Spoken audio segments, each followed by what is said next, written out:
O nosso estudo durante esta semana será sobre relações métricas no triângulo retângulo.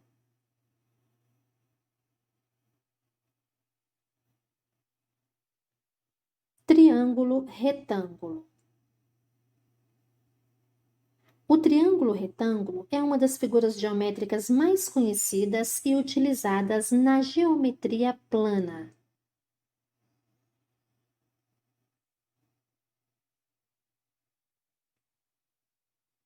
Elementos de um triângulo retângulo.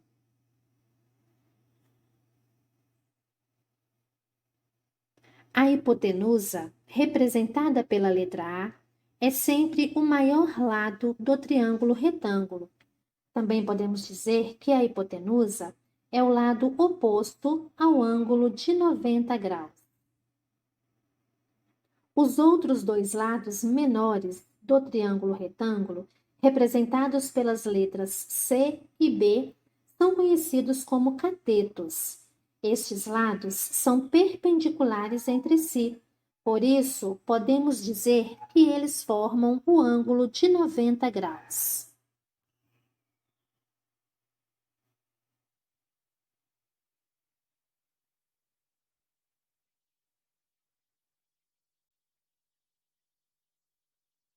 O segmento pontilhado representa a altura H do triângulo retângulo, quando a hipotenusa é considerada a sua base.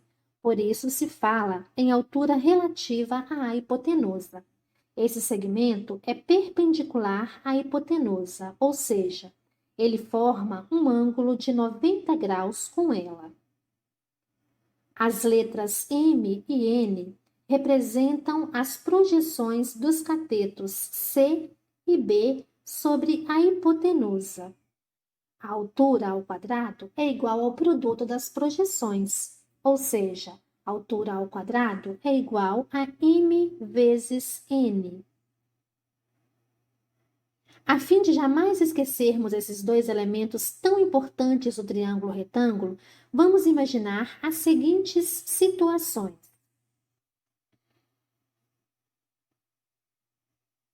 Se uma luz incidisse de cima sobre o cateto C do triângulo retângulo, este geraria uma sombra de comprimento M sobre a hipotenusa. Do mesmo modo, se o evento ocorresse sobre o cateto B, este geraria uma sombra de comprimento N sobre a hipotenusa.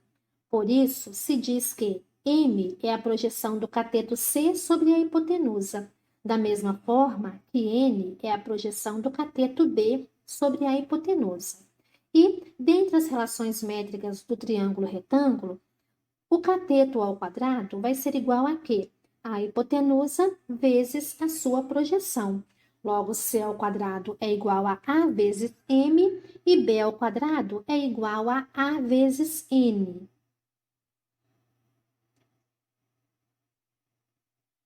Teorema de Pitágoras. No Teorema de Pitágoras, a hipotenusa ao quadrado é igual à soma dos catetos ao quadrado. Uma escada de 10 metros de comprimento está apoiada sobre um muro. A base da escada está distante do muro cerca de 6 metros. Determine a altura do muro. Vamos ilustrar a situação problema. Nós temos um muro e uma escada apoiada neste muro. Nós vemos, de acordo com o enunciado, a escada ela possui 10 metros de comprimento e a distância que vai da base da escada até a base do muro tem 6 metros de comprimento e a altura do muro nós vamos dizer que é x. Então, se nós temos um triângulo retângulo, a escada ela está oposta ao ângulo reto. Ela é o maior lado desse triângulo, logo a escada representa a hipotenusa. E os outros dois lados são os catetos. Pelo teorema de Pitágoras, hipotenusa ao quadrado é igual à soma dos catetos ao quadrado. 10 ao quadrado é igual a 6 ao quadrado mais x ao quadrado. 6 ao quadrado é 6 vezes 6, que é igual a 36. E 10 ao quadrado é 10 vezes 10, que é igual a 100. 36 positivos passa para o segundo membro, negativos. 100 menos 36 é igual a 64. A operação inversa da potenciação é a raiz quadrada precedida de mais ou menos. E raiz quadrada de 64 é 8. Então, nós temos duas raízes, menos 8 e 8. Qual é a altura do muro? A altura não pode ser negativa. Quando eu trabalho medidas de comprimento, eu só posso usar valor positivo. Logo, o muro tem 8 metros de altura.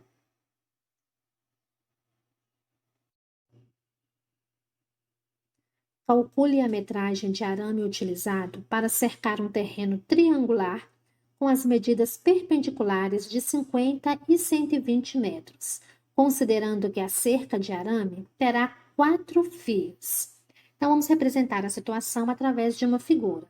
Os lados perpendiculares, ou seja, os lados que se encontram formando um ângulo de 90 graus, medem 120 e 50 metros. O terceiro lado, nós vamos dizer que mede x. Temos um triângulo retângulo, onde o lado x é o maior lado e representa a hipotenusa, e os outros dois lados são os catetos. Pelo teorema de Pitágoras, nós vamos descobrir a medida desconhecida desse terreno. X ao quadrado é igual a 50 ao quadrado, 2.500. 120 ao quadrado, 14.400. 2.500 mais 14.400 é igual a 16.900.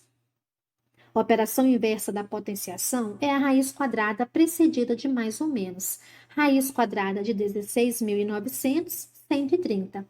Então, nós temos duas raízes, 130 positivo, 130 negativo. Como estamos trabalhando com medida, só vamos trabalhar com a medida positiva. Não existe comprimento negativo. Para descobrir quantos metros de arame nós vamos gastar para cercar esse terreno, primeiro vamos calcular o perímetro, que é a soma das medidas dos lados desse terreno. 130 mais 120, 250. 250 mais 50, 300 metros. Uma volta, 300 metros. 4 voltas, 300 vezes 4. Então, 300 vezes 4, 1.200. Para cercar o terreno, precisará de 1.200 metros de arame.